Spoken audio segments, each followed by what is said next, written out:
Bonsoir, nous sommes le 13 février. Bienvenue pour cette nouvelle édition du 7-8 sur TV Fil 78 en direct entre 18h et 19h. Ce soir, je reçois tout d'abord José Cachin. Bonsoir. Bonsoir. Vous êtes le directeur de l'école Paul Fort à Montigny, le Bretonneux. Vous êtes venu ce soir nous expliquer pourquoi les enseignants ne veulent pas de cette réforme Payon, de la réforme des rythmes scolaires. Ils étaient entre 30 et 60% dans le primaire en grève à défiler hier, comme vous. Et vous nous expliquerez donc pourquoi dans quelques instants. Pour l'instant, voici déjà les titres, les sujets qui seront développés au cours de cette édition.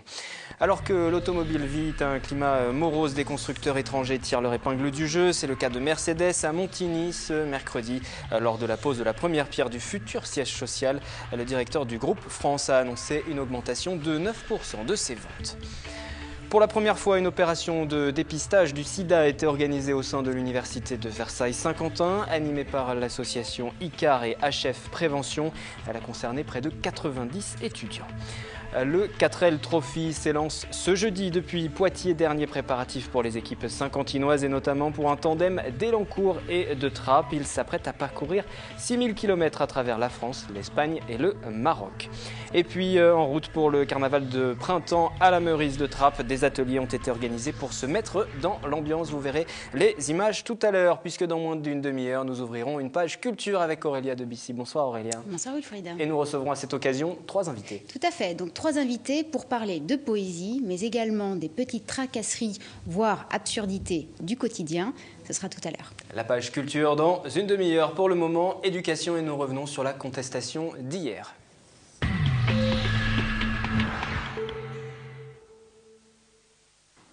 Plus d'un instituteur sur 3 en grève hier mardi pour réclamer le report à 2014 de la réforme des rythmes scolaires, a annoncé le ministère de l'Éducation. Le SNUIPP-FSU, principal syndicat dans le primaire, a annoncé pour sa part près de 60% de grévistes. José Cassin, bonsoir.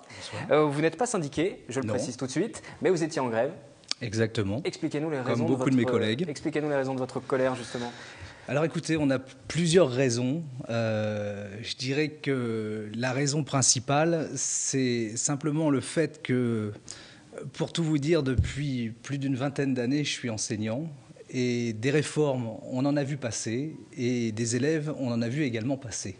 Et qu'en l'espace d'une vingtaine d'années, les élèves ont bien changé, la société a bien changé, et que, loin de nous, l'idée de demander l'abrogation d'une telle réforme, on a tous bien conscience dans le corps enseignant qu'une réforme s'avère indispensable. Néanmoins, et encore une fois, malgré le nombre incalculable de réformes qu'il y a pu y avoir ces dernières années, on a le sentiment profond de ne pas avoir été concerté comme on aurait dû l'être. On a vu quelques images pendant que vous nous expliquiez les raisons de vos inquiétudes, des images qui ont été tournées aussi bien dans vos locaux mais également à Trappes où 30 des 36 écoles de la commune n'étaient pas ouvertes. Une centaine, 150 écoles fermées sur les 1000 que compte le département. C'est ce qu'annonce le SNUIPP-FSU. La mobilisation d'hier qui portait donc sur la réforme des rythmes scolaires. Certains syndicats comme CGT ou Force ouvrière mobilisaient aussi autour de l'abandon plus global de la réforme, de l'amélioration aussi des conditions de travail et des salaires également. Est-ce que vous partagez aussi ces orientations-là et ces points de contestation? Non. C'est une des raisons pour lesquelles je suis pas syndiqué. Si vous voulez, bon, je ne vais pas porter une critique sur les syndicats, mais néanmoins, je pense qu'il ne faut pas faire l'amalgame de tout en même temps.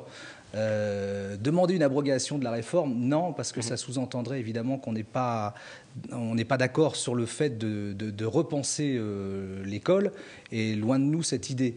À partir de là, voilà, je veux dire, on ne fait pas cavalier seul, parce que bien évidemment les syndicats appellent à la grève, enfin la grande majorité d'entre eux, donc on les suit par rapport à ça, mais on a des inquiétudes qui sont très ciblées et très particulières. Votre inquiétude, à vous en particulier, c'est la réforme des rythmes scolaires. Hein.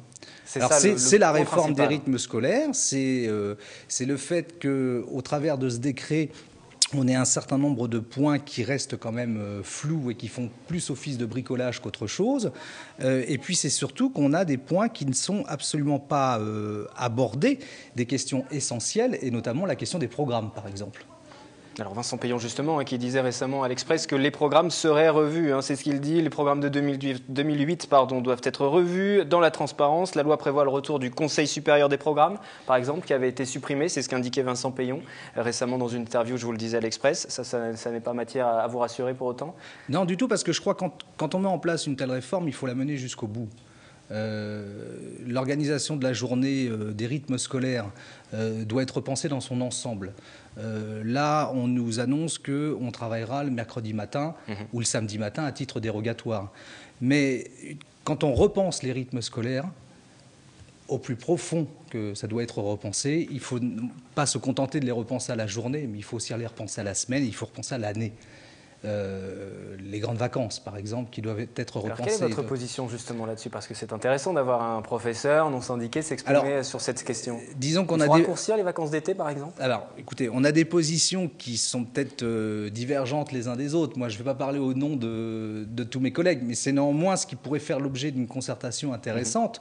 Pour ma part, il est bien évident que quand on veut équilibrer un calendrier, quand on veut respecter une certaine chronobiologie chez l'enfant, etc., il est évident que ces 2 mois de vacances scolaires n'ont plus lieu d'être. Pour moi, c'est une chose quasi sûre. Voilà, c'est trop long. Le fait qu'on ait une coupure qui soit faite de façon régulière, tous les mois et demi, comme c'est le cas actuellement, ça paraît indispensable parce qu'on se rend bien compte que les enfants sont fatigués arrivés à une certaine période.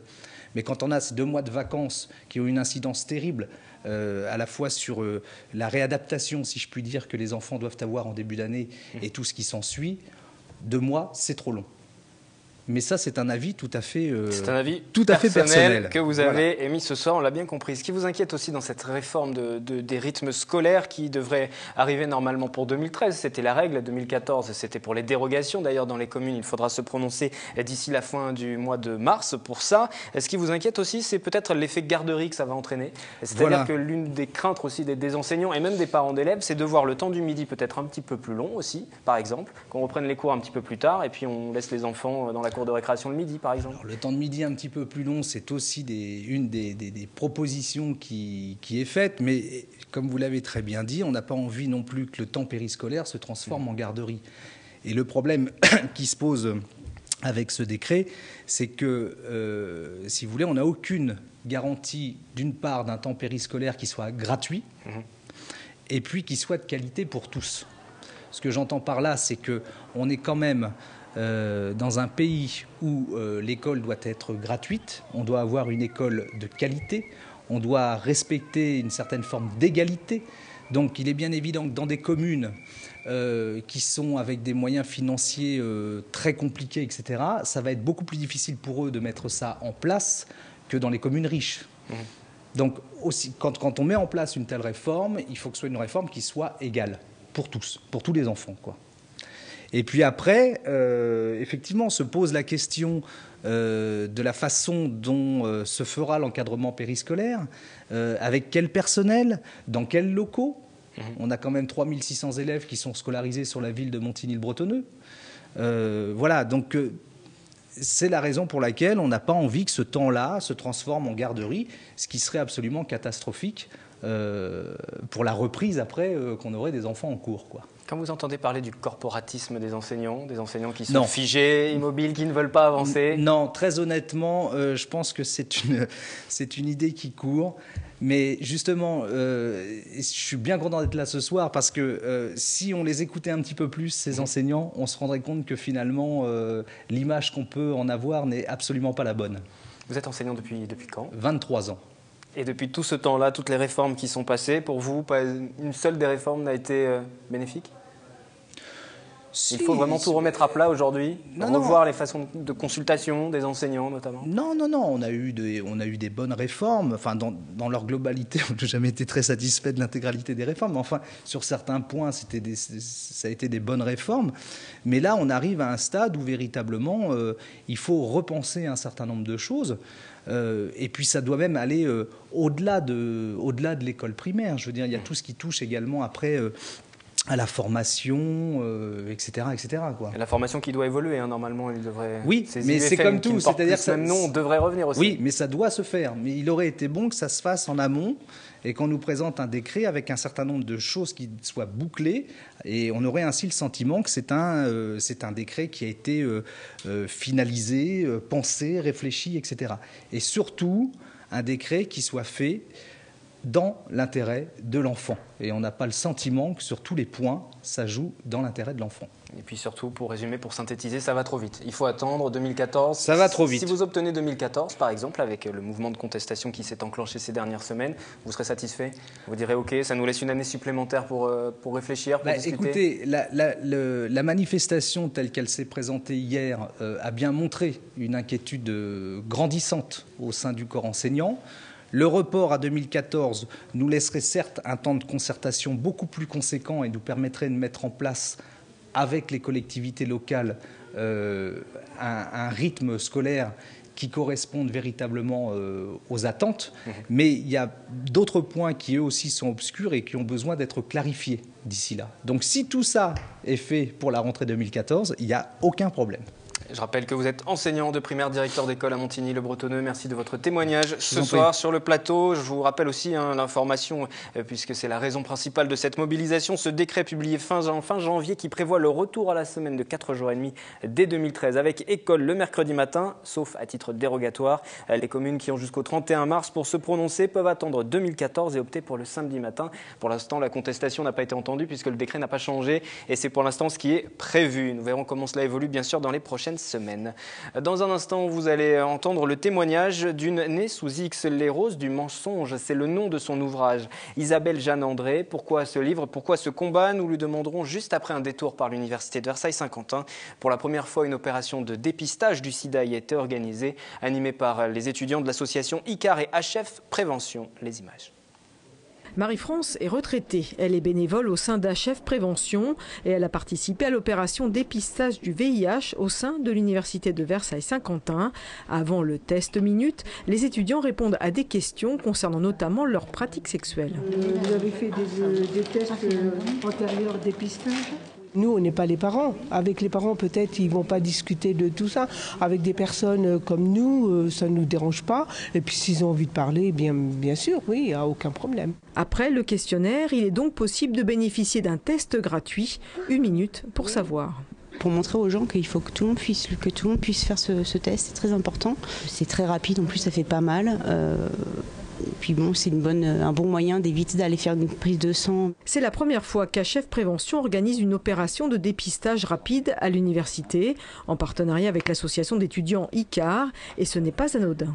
On ressent quand même un besoin des étudiants de se faire dépister sur leur lieu de vie, étant donné qu'ils n'ont pas toujours les moyens de se déplacer. Il faut prendre le train, attrape, les rendez-vous c'est que le jeudi soir, donc c'est vrai que c'est un petit peu problématique avec leur emploi du temps. C'est des étudiants qui sont très au courant, il y a des étudiants à qui on propose le dépistage qui nous disent « Ah bah non, moi c'est fait, je l'ai fait il y a 2 mois, il n'y a pas de problème ». Et puis on croise aussi des étudiants qui nous disent « Ah non, moi je me protège pas, je vois pas à quoi ça sert ». Les étudiants, c'est le cœur de cible, tout comme effectivement les populations homosexuelles ou les populations donc précaires ou migrants.